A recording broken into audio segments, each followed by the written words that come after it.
Thank you so much for joining me. I am just so happy. I was happy just to hear the words reconvene. That word sounds so good, to reconvene after we've been apart for so long. But I'm getting ahead of myself. Let me first introduce myself. My name is Randi Bryant. I go by Randi B. I didn't choose that, but people just started calling me Randi B. And I am a diversity and inclusion expert. I've been doing this and been in this field essentially most of my professional career. Even before people use the name diversity and inclusivity, we would just more so call it communication. How do you talk to people that are different? But I've been doing it that long. I started doing this traditionally inside of a company. Then I started my own company. And then I had an epiphany that I wasn't delivering the services that I wanted to deliver. I wasn't really doing the real work, the real DNI work, because I was kind of scared. I really was kind of afraid because I did not want to offend people, upset people. So I was very safe. Um, I would say that I was a cheerleader. I would kind of host these kumbaya moments where we all talked about how diversity was great. But that didn't do anything. That didn't leave us with any real practical information of how we can work together, even though we're all very different, have different backgrounds and beliefs. And so I actually left my own company in a way and just went out on my own as Randi B. So I could deliver the work and the services that I felt were really transformative.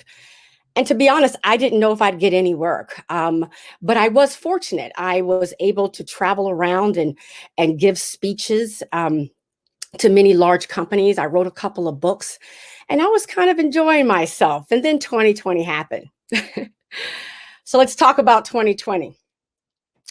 When the coronavirus became, I would say, stateside, when we started thinking about it, I actually, right before I was in Las Vegas, I was delivering information about diversity and inclusivity at a very large conference. I flew from that conference to Jamaica to enjoy one of my best friend's 50th birthdays. And at that time, they questioned me about getting in the country, but I really wasn't quite clear about why it was so serious or what was happening. Then I flew from the party to Atlanta, where I appeared on a couple of shows. And it was at that time they came out with one at the conference I was speaking at. There was a mass outbreak of this coronavirus. It was actually one of the hot spots where it hit in Las Vegas. And so at that time, I said, oh my goodness, I have been on all these television shows, been on all these planes, and this virus has hit. So I went home, like many of you, and which is in the Bay Area for me, and got quiet for a moment. I did not know how I was going to reconvene or what this was going to mean for me, because a lot of the work I do is in person. Let me tell you that too. I should add that in. Although I have been in this field for a long time, I've always tried to do a lot of my presentations in person. Online, I felt, oh, it's too impersonal. We're talking about such controversial issues. So I really avoided online. So imagine how I felt when I realized that we were indeed going to be sheltering in place. And I really I had to get with this online thing. But at first I didn't. I felt, as many of you probably did, this will pass over quickly. We won't be in this situation too long. So I kind of relaxed. But then then in May is when George Floyd was murdered. And I'm a DNI person. So you can imagine that my phone started ringing, my emails started blowing up, and clients wanted assistance. How do we deal with this new situation? At first, many tried to ignore what was happening, as many companies do, and that's fine. Try to say that we're not going to focus on that. We're going to do business as usual. But the world had something different in mind, and protests were happening, and organizations were really required to handle this situation during coronavirus, during the time where many of us were at home. So at that moment, I was challenged with trying to think about how I could create events that were virtual, that were engaging, that could connect with everyone that was watching and being there, but that also was dealing with some really tough subjects and during a really tough time.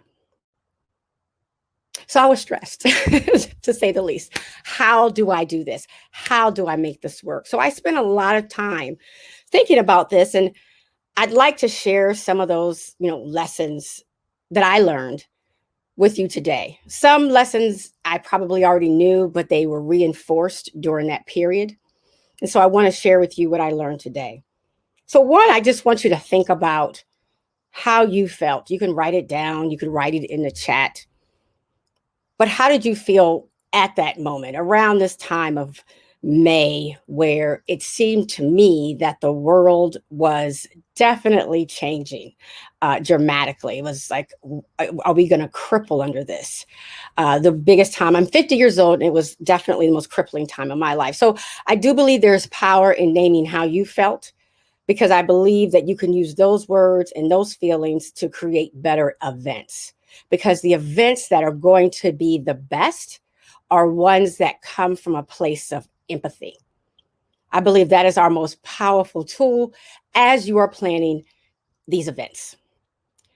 So the first advice, the first lesson I learned is to be real. Be real, like Mary J. Blige real, okay? Be real.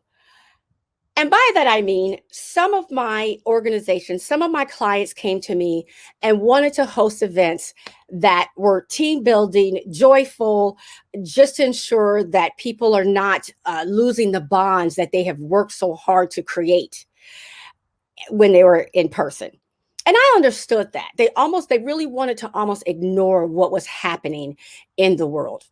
And I definitely can understand how we want to do that, to ignore it, but people will not take you seriously or feel as if you're taking them seriously, or feeling as if you're seeing them as if at least you do not acknowledge the state of the world when there are major changes happening. So you must go forth and be real. You cannot pretend that everything is okay, or you will not seem authentic, and people will not buy into your message. People will not buy into your event. So be real. How can you be real? How do you show people that you are recognizing that this is a difficult time? One, say it. I've looked at many of the award shows, some of the biggest events and that have been pulled off virtually, done extremely well. And they acknowledge that, wow, what a year, right? What a time this is. Of course, they're trying to make it a joyful celebration. People are getting awards, but they still take the time to say it. They also, what I've also seen are reels that are done, like so small videos that mark the time. These videos can be done, before people start speaking or whatever. But again, a video is a great place to acknowledge, what has been, going on. Another way you can do it is partner with other organizations. Partner with organizations that have been directly impacted, or well, all of us have been directly impacted, but greatly impacted by the coronavirus. So if you can partner, I don't know, with a hospital or a food bank, or transportation that help people, or grocery stores that were helping to get food to us. However, you can show a connection and say, we've partnered with this other organization for our event. Great way to show that you recognize things, but not kind of in your face, but recognizing that things have changed. Mention it in your materials. So you may just have a small line somewhere in your materials that you pass out that says, our prayers are with, people who are still battling, or people that have lost people due to the coronavirus. But you could say something in your materials that's small, but people do notice it. It's one of those things that it's not a big deal. It's just like a belt, right? It's like, it's not a big deal when you sit on, but when you don't have it, it could be major, right? And so it's a small thing that people want to see. And then donations. Donations is a way that you can show that you care and show that you're recognizing what has happened without really making it at all too much of a focus within your actual event. So you can say that, some of the proceeds will be given to an organization that greatly was impacted by this pandemic, by the pandemic. So those are some practical tips of how you can acknowledge what has happened, to be real. Okay, that would be my number one tip. But I follow that up by, we have balance, not too real. You don't want to be too real. It's like perfume, a little bit of it, just so people get an idea, but not where you're overwhelming people so they can't smell anything else around them. You don't want to give so much information or be too real that people cannot be engaged in your actual event. So balance. Right? Balance. And so, because people want an escape, people do want to get away from the coronavirus. I think back to when television shows were started filming during this period, and a lot of people became very upset with the television shows that had masks on. And were, showing their safety precautions and showing the characters using hand sanitizer. And, people were like, yes, we're in this, but I'm watching this show to get away from my reality right now, right? And so think about that. Think about how you can be realistic and, again, be real, but also create a place that people are escaping. So that is a delicate balance that you will have to really think about. People's routines have been disrupted. And people have been greatly affected by what's going on. The majority of people, well over 80%, can state at least one negative impact of the coronavirus without just talking about the health, even if their health has been intact. So understand that you have people where their routines have been impacted, where in some way that they have had to deal with some negative repercussions, and they are looking for a way to escape. So acknowledge, yet at the same time, take them on a journey. It's a hard balance, but I believe that it's a necessary one we must think about. Third lesson that I realized, and I should have known this, but this was really big. Oh gosh, we are so human. Humans want to spend time with humans. I just realized and was reminded about just the humanity in all of us. Humans want to connect with humans.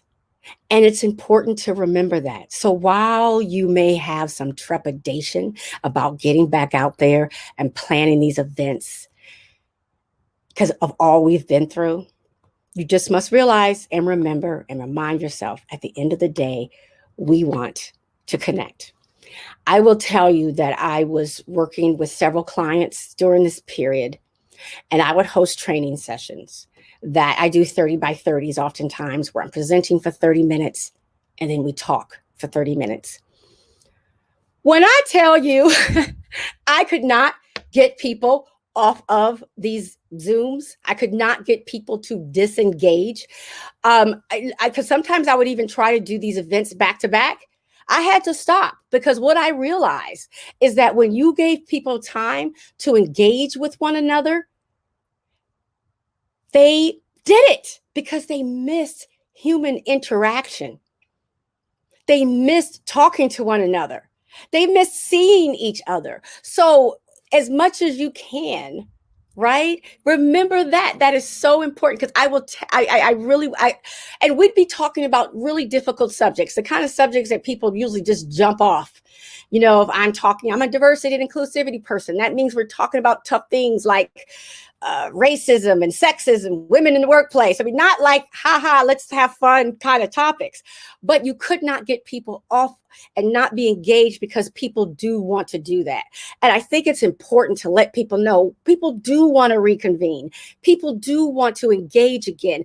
And that served as the motivation to me to find ways to allow people to do that.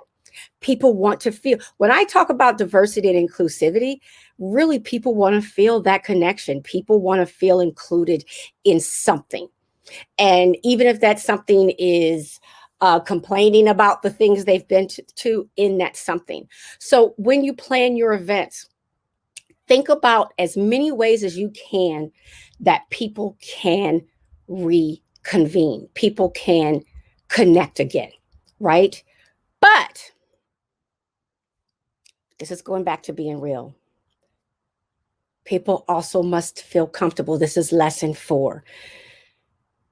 And I've always tried to make people feel comfortable because, again, I am dealing with uncomfortable topics most of the time. But I had to be particularly aware of making people feel extremely comfortable as we had these conversations, as we met with people. And so what do I mean by comfortable? When you are talking about diversity, most people hide much of themselves from their workplaces. They go to work and they put on one face, one look. They know this one particular person. And that person oftentimes changes the minute a person gets into their car and is driving home, or the minute the person walks through the door. There's a thing called code switching. Black Americans talk about it a lot, where we change our dialect, we change our dress, we even change our hair sometimes. You'll see pictures of us just pulling off the wig and, changing the way we talk, like, hey, girl, and we change. But that's not really a Black thing. That's a people thing. People do have a face sometimes they put on at work, particularly if the environment is not one that has been conducive to inclusivity, to diversity, to a place where everybody feels as if they belong. And so with the coronavirus, with sheltering in place, we suddenly were in a situation where people were welcomed into our homes. And they saw all that we are, right? They saw that we had 16 cats and 2 dogs. They saw that we sometimes keep our place a mess. They saw, that we really should have replaced our furniture 12 years ago. And that was uncomfortable. So when you think about your events, I want you to think about, what is it that people may not want people to see and what make them uncomfortable? How much do people want to allow us in their space or in their heads or in their whatever? How much? So you will have to think about people's comfort levels, and those will vary. So for some clients, we had conversations about, do we make these meetings, because we were virtual, do we make these meetings where people have to have their cameras on? Well, I'm doing a job. You connect to people when they see you, right? I've even, just so you know, I have really gotten rid of anything that gets in the way of me and the people with whom I connect. I've even really cut back on using PowerPoint presentations because I'm really trying to connect, and I'm trying to avoid and remove any barriers that are there. Right? Just to see, you can look into my eyes, although I can't see yours right now. You can look in my eyes. You can see all my expressions, because we know that 70% of our language comes from our bodies. So I really have thought about that, as you should too. And so what is going to make people feel comfortable? Just, should the screens be on or off? As you host your events, should they be hybrid, where people can go online or people can be in person? And even if people are online, can they stream in and look and see what's happening for the people in person? How can you engage with people? You should absolutely create multiple mediums. So let people tweet, do tweetable things so people can engage that way. People can engage if they want to on social media. People can engage at home and people can engage in person. As much as you can, meet people where they are. Because there is a new diversity, people, right now, in my opinion. There is a new diversity of dealing with people's levels of comfort and anxiety right now. And we have to consider it. When you are talking about diversity and inclusivity, how do you make people feel included? And that means starting where people are and considering where they are, considering the levels of anxiety people may have and welcoming them in different ways to meet them there. There's also anxiety when we talk about diversity and inclusivity. There's also anxiety when we talk about what's happening with the social issues in our country. When we talk about privilege, the privilege is that you don't know something's a problem until it's a problem for you. It's often the real issue with privilege because we don't think about what may be an issue for others. We must be honest that our world has had some true social upheavals lately, right? Whether you are talking about what's happening with the BLM movement, the Stop Asian Hate movement, we've had a whole voting, you had a whole political race and election. And so there are people who are feeling fractured. And I believe that going back to getting real, understand about feeling comfortable. And that as I talk to people around the world, but particularly in the United States, you must own that people, particularly of marginalized groups, are not feeling the same comfort they used to feel in engaging in diverse groups, in groups that they will feel as if they're the only, or in groups that they feel as if they won't be seen, or in groups that feel like they're not particularly welcome. So you will have to keep that in mind to create an inclusive event that people feel welcome. When I go to your website, do I see people that look like me? When I look at your event materials, do I see people that look like me or that I identify with, or that comes from one of my identity groups? Because that's an immediate welcome. I tell people this all the time. When I look at certain people's materials, I say, oh, they don't want me. That event is not for me. And even if your event lineup or has a lot to do with me, it could be an event that is for African American women who are 50 years old. They Randi. But if I go and look at your information and I don't see anybody that looks like me that I can relate to, I am not going to attend. I'm not going to feel as if I'm welcomed. I've seen people, several people host events since this has been going on, particularly talking about diversity and inclusivity issues, and they have no diversity on the panel. Or they have they're not even partnered with other groups.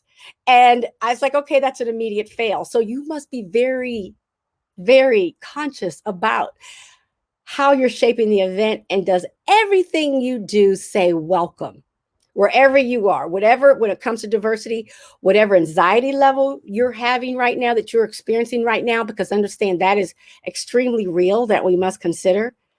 And whomever you are, whatever identity groups you affiliate with, we want you. This event is for you. So to think about it throughout the entire planning of your event, through the execution of it. Okay. It's really important when you're creating inclusive events and diverse events.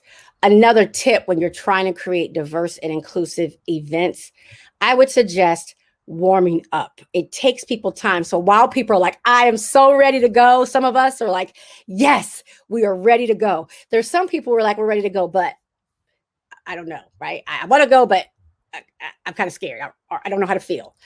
And that's understandable. I even tell people it takes me longer to get ready. It's like I forgot how to put on shoes. So another piece of advice I would say to creating diverse and inclusive events is to start earlier than you even did before.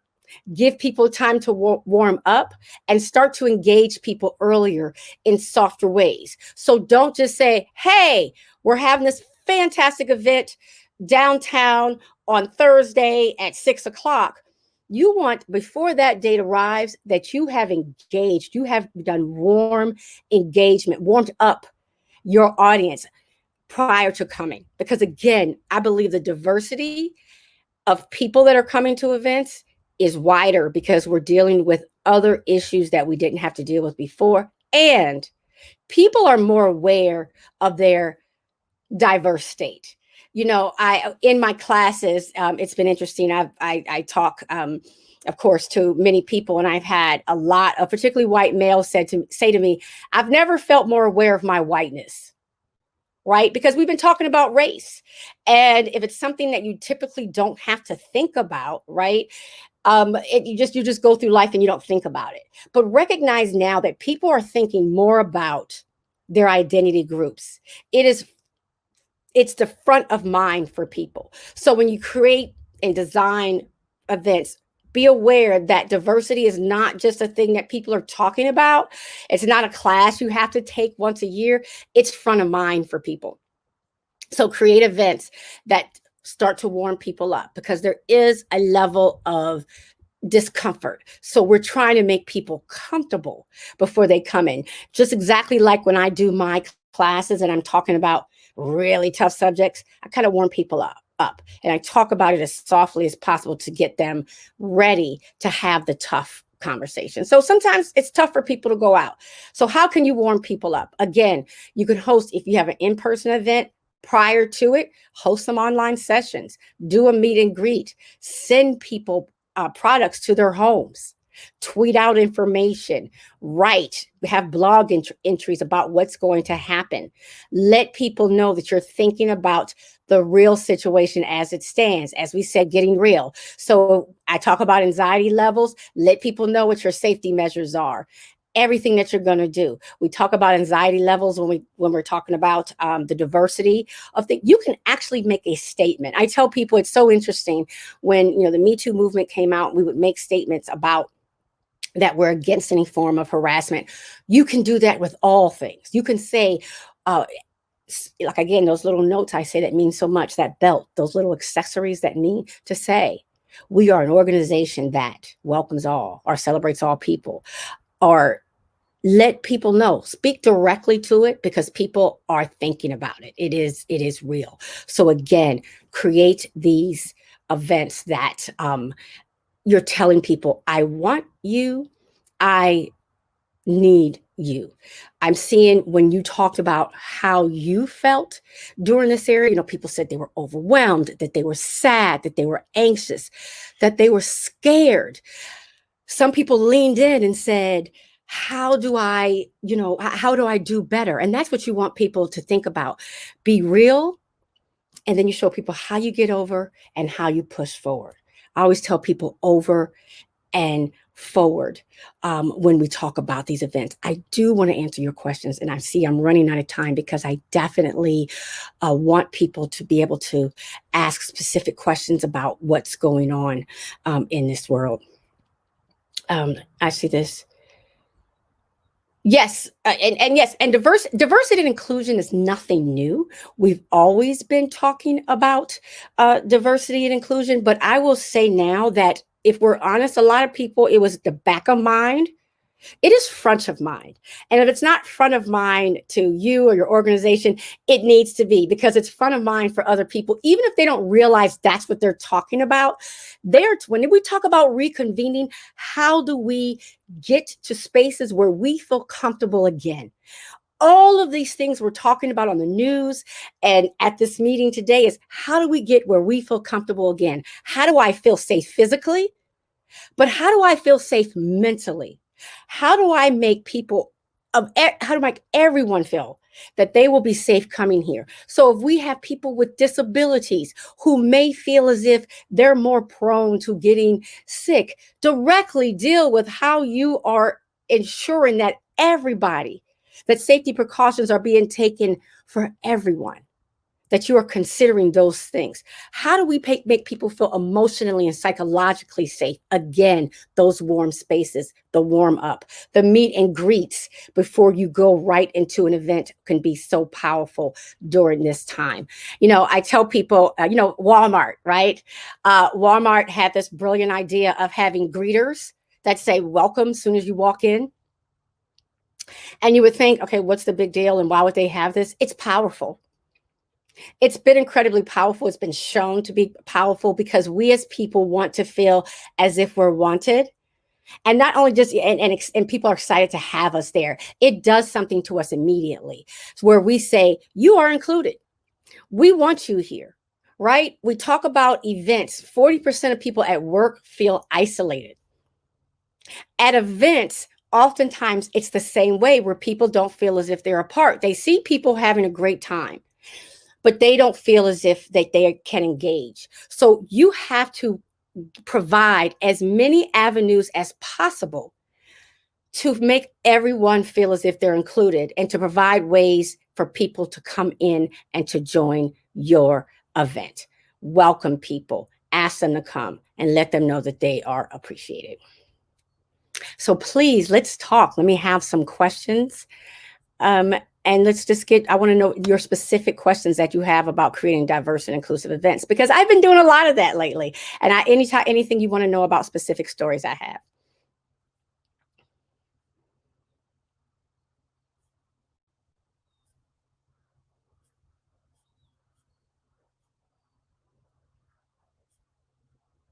Yes, I see what Leah's saying about the sense of welcome has been such an important piece to capture as we shift to virtual.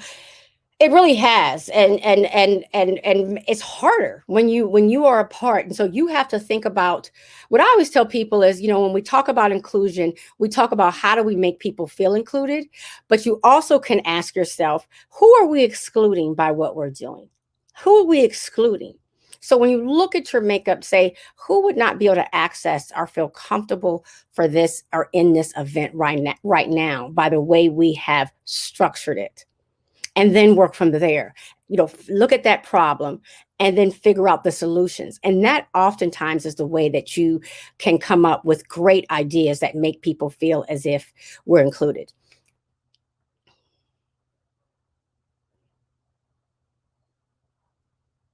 When you are wording questions, as far as when you're asking people about their identity groups, or when you're wording questions about, I see, Fernanda, you're asking about how can you word questions in the registration form of an in-person event. One, people can register online. Two, if you want to have an inclusive event, ask yourself why you are asking certain questions, right? It's been interesting as I go around companies and help them create inclusive environments. They will oftentimes say that they will ask questions on forms that make no sense. So, like, for instance, you go to the doctor, why do they need to know if I have a spouse or not, if I'm married, what my situation is? I really don't understand certain questions. So one, look for questions when you're registering people that make people not feel included, that would make people feel uncomfortable for no reason at all. So ask questions that are only necessary for you to ask and that are not intrusive and you just want to know. Because sometimes a question can make people feel so off put. They can make people feel not welcome. Okay, I see Holly is planning a conference in November.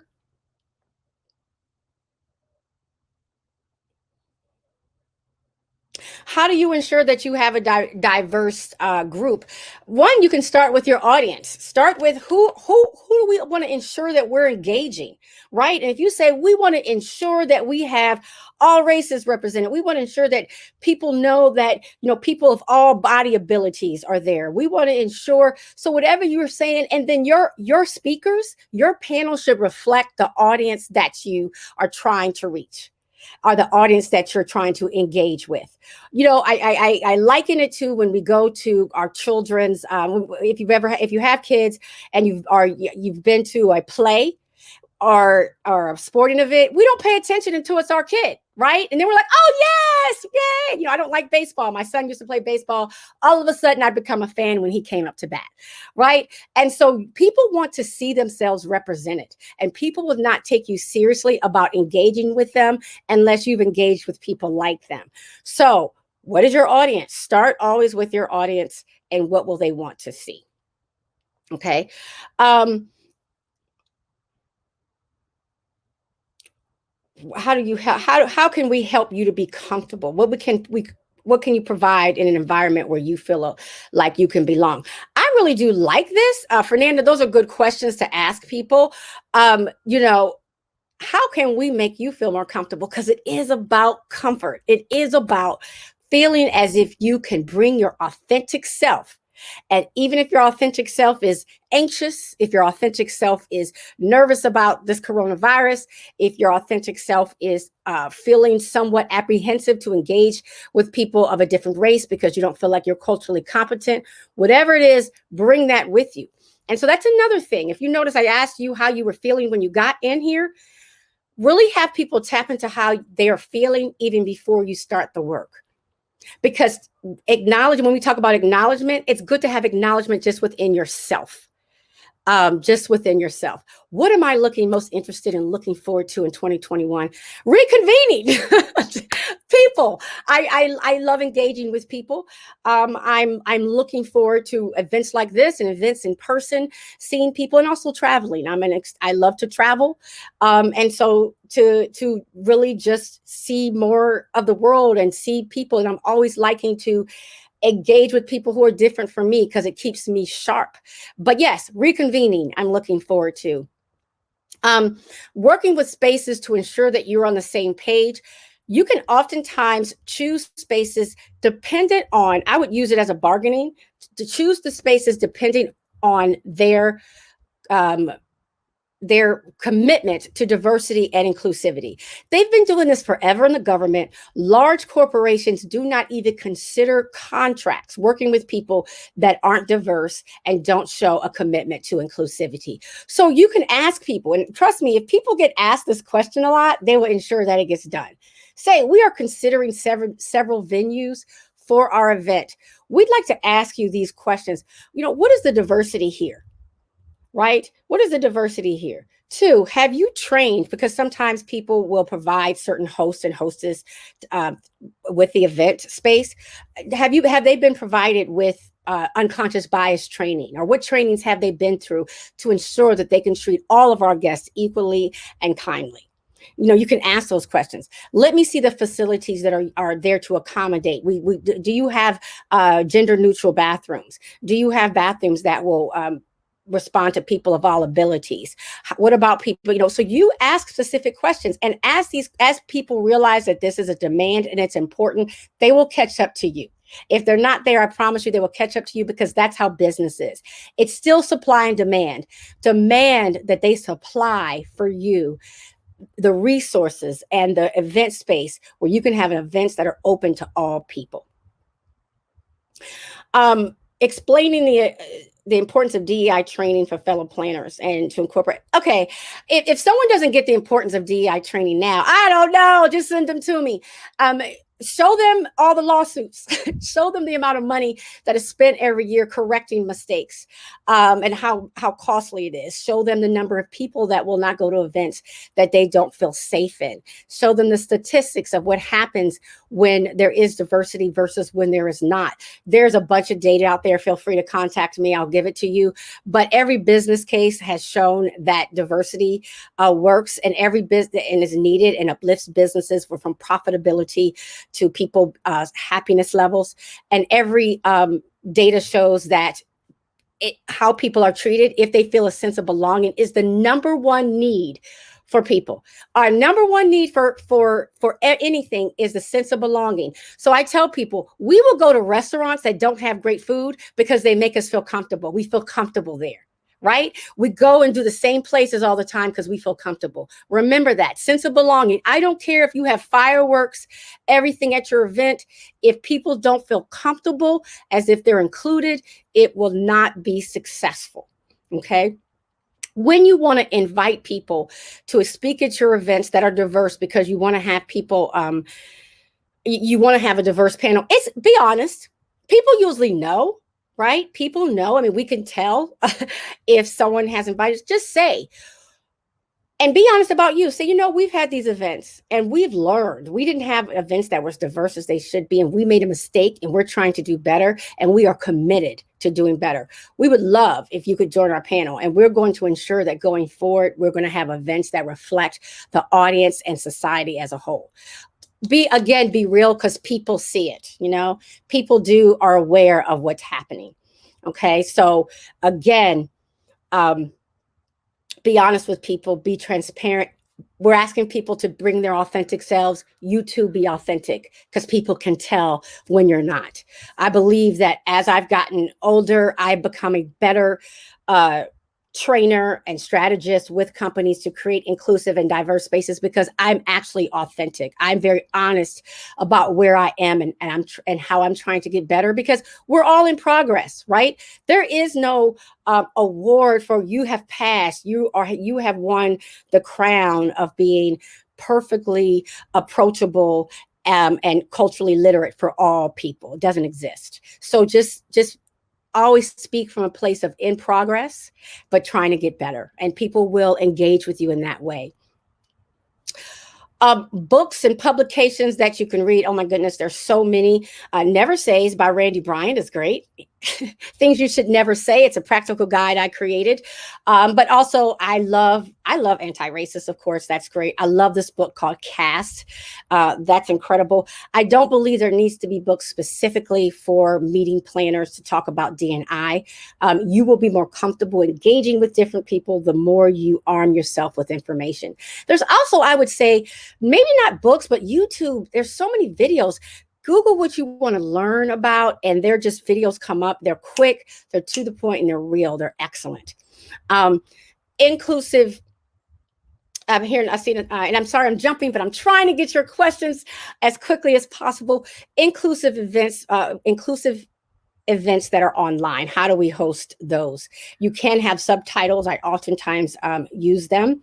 You can send out materials of what you plan on talking about prior, for people that sometimes have learning differences, so they need to see what you're doing as you're doing it.